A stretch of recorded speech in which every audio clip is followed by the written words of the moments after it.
Today we're going to try something I've been thinking about for a long time. Can we make the most addictive barbecue rib ever? What we've got today is a beautiful slab of baby back pork ribs. In looking for the best seasonings to score the highest on the competition barbecue trail, you try everything out there.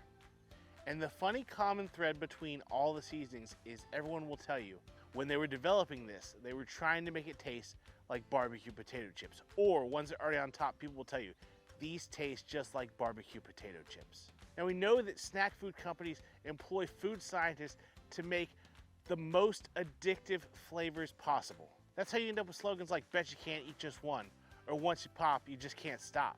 So what we're gonna do today is take a bag of Lay's barbecue potato chips and season these ribs with them. Now I'm gonna be honest, I'm not sure how this is gonna turn out at all, or if we can even do it. But what I'm gonna try is we're gonna crunch up the chips in the bag to begin with, and then put them into my spice grinder.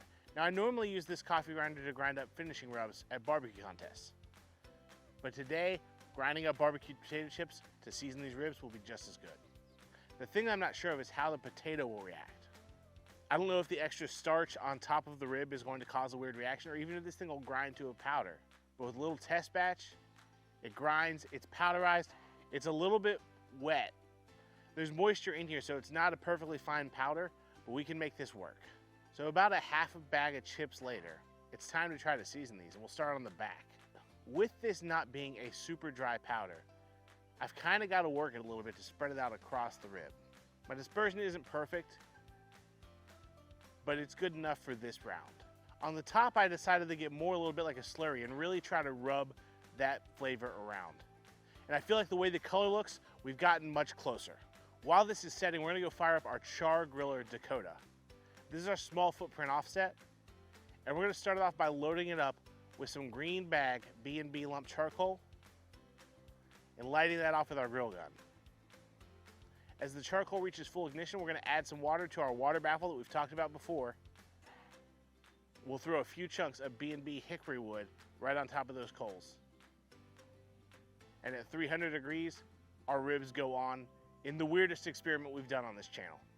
I'm really not sure what to expect, but we'll come back and check these at the hour mark. At the hour mark, we're getting somewhere. These ribs have more of an orange color, but we do see the fat is rendering, and it looks interesting, promising. So we're gonna give them a rotate, and I'm just gonna hit them with a little bit of water just to make sure we don't dry that top out. Now we're gonna keep these ribs as dry ribs, so when I say that, I'm not gonna wrap these at all, I'm not gonna sauce these at all, because I wanna know what that flavor from the barbecue potato chips can do to these ribs. So at the 2 hour mark, let's go check them. This is where I would normally wrap them. Normally I have good bark set at this point, but that is not the case that happened here. At 2 hours, these things look wet and kind of sticky. This is not promising. They looked better at 1 hour than they did at 2. But I don't know if this is the starches catching the juices from the fat, basically sort of sucking up the juice like oil dry as opposed to letting it run off. I'm really not sure what's going on here. Luckily, we'd already decided we're not gonna wrap these, so we're just gonna give them more time to keep cooking and see where they get. At the 3 hour checkup, things have taken a turn back for the better. These are starting to look more like normal ribs. They're not exactly like normal ribs, but the color is darkening up. Checking them with a probe thermometer, they feel decent. They're running low 90s, high 180s. And not wrapping these ribs, they're gonna finish out at a lower temperature. So somewhere between mid 190s and 200. So we're gonna let these go for about another half an hour. And at 3.5 hours, I'm pretty happy with how these look. They're pretty ribs now. They're probing tender. The temperatures are up about where I expect them to be. Let's get these off and give these things a taste.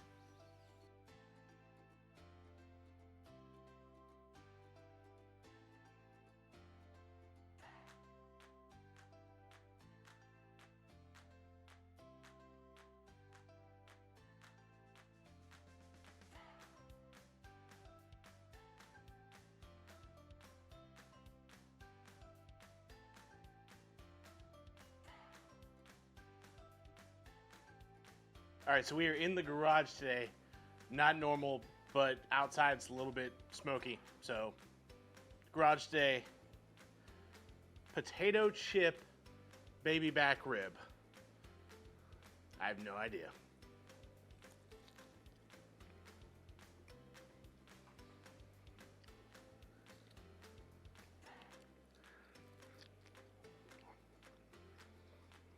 It tastes like a potato chip.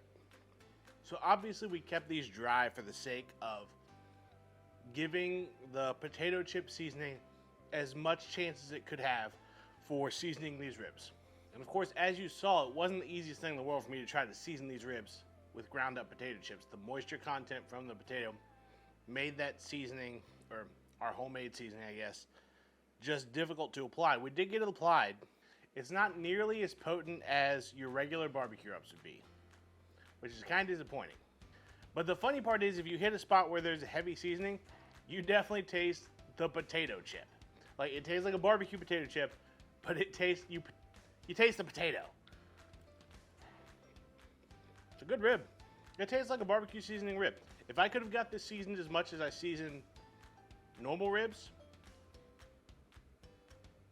yeah, it would taste like you would expect barbecue potato chips to taste on a rib. I was worried there would be weirdness with the potato part, the starch, especially when we checked them at an hour and they looked very orange and very wet at 2 hours.